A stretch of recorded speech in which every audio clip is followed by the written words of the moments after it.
Alright everyone, welcome back. So today we're looking at what is potentially going to be a new meta in Destiny 2, and that is with some aggressive frame scout rifles. Now these recently got a buff in the past week whereby they now do an extra 30% damage in PvE activities, and this does include the Dead Man's Tale exotic scout rifle.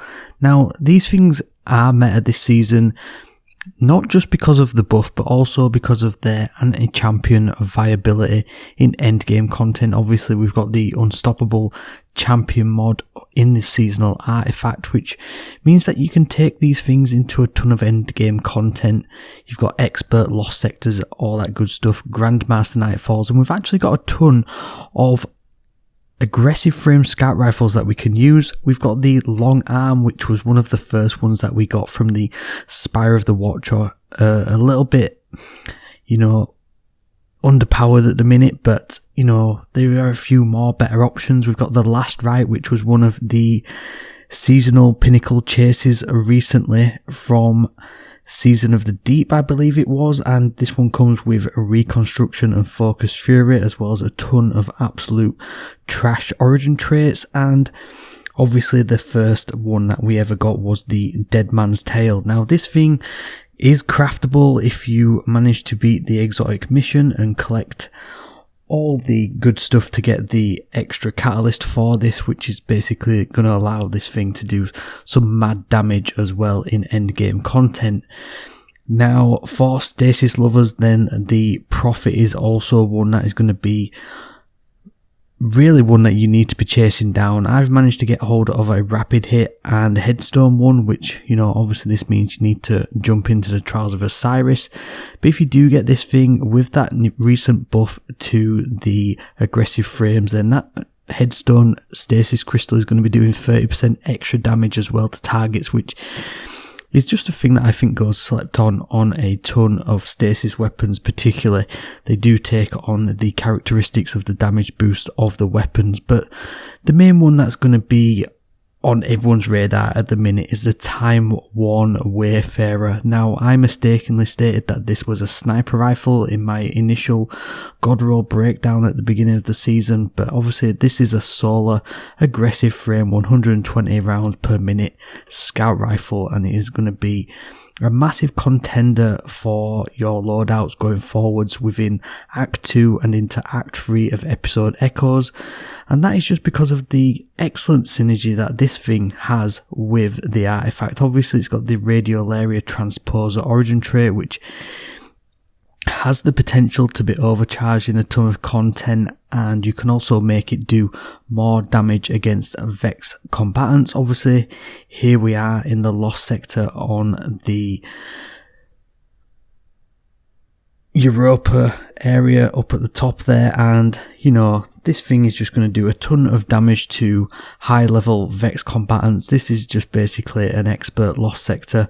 I'm a little bit underpowered because stupid me forgot to put the Whisper of the Worm and level that thing up, so we were a little bit underpowered with this, but still this thing is just shredding through the Vex and just doing what it needs to do. And obviously you can upgrade this thing as well to basically get the Soul God Roll, which is with Heal Clip and Incandescent, and that is just going to really allow you to shred through an absolute ton of low level enemies. Obviously everyone's farming for their exotic class items at the minute, and if you wanted to just take out trash ads with this thing, then it's going to do a ton of damage. You're going to put in a ton of good work. Obviously you're going to need to level it up to get that, the crafted version with Heal Clip and Incandescent, but it's a really good little weapon, and this scout rifle buff is really going to be a worthwhile one in my opinion. The meta has got a little bit stale, and it's good to just mix it up a little bit every so often. I mean, we're kind of ad hocing it and mixing this video up a little bit, and speaking of mixing it up, what does everyone think about the exotic class item farm? I mean, I've just done a few recently, and I'm not sure, man. I don't know why it's so difficult to get hold of these things. overthrow, as fun as it is, doing them back to back with the low drop rates, I'm not sure that that's the way to go with it, but, here we are.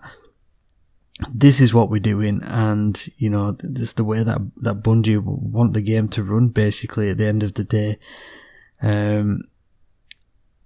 I don't really know what are they going to do? What are they going to do? But here we go, a few little cheeky little, quick scopes on trash mobs with Whisper of the Worm, which is it's got an even bigger buff actually this week, because we alongside the scout rifle buff, we've also got the reserve ammo buff. So a ton of exotic weapons have also got a base reserve ammo buff. So Whisper of the Worm without any ammo reserve mods on your chest armor is basically getting I think it's about 2 or 3 extra rounds in reserves, so that's going to be pumping out a ton of damage at the minute with the artifact, and obviously with Sniper's Meditation and obviously the anti-barrier sniper mod, and along with solar fulmination, then sniper rifles doing absolute bits, and then obviously fortunately aggressive frame scout rifles are now in the mix as well. And I'm wondering where are we going with Destiny 2 at the minute. Like, I like that the team are on top of how the sandbox is working, and trying to refresh it a little bit, but is this going to be enough? Obviously Destiny 1 we had a bit of a scout rifle meta with the hung jury. Now I believe the god roll for that was it Firefly, maybe explosive payload, I can't remember. I definitely know that I didn't get the original god roll from the Dead Orbit vendor, but this new fangled version of the scout rifle meta that I think we're about to see can definitely do bits. And this scout rifle does have the benefit of coming with shoot to loot, which I know that a ton of endgame meta sweat lords do like to use to go and pick up ammo instead of literally running over to pick up ammo. But if you're going to be taking this scout rifle into a raid to pair with your DPS builds, then you're probably going to get kicked, but that's just how it is. So there we go, we've run out of time on this one. A little bit of an ad hoc post-comms PvE waffle. We'll see how we go with these ones, but thank you very much for watching, and I'll catch you in the next one.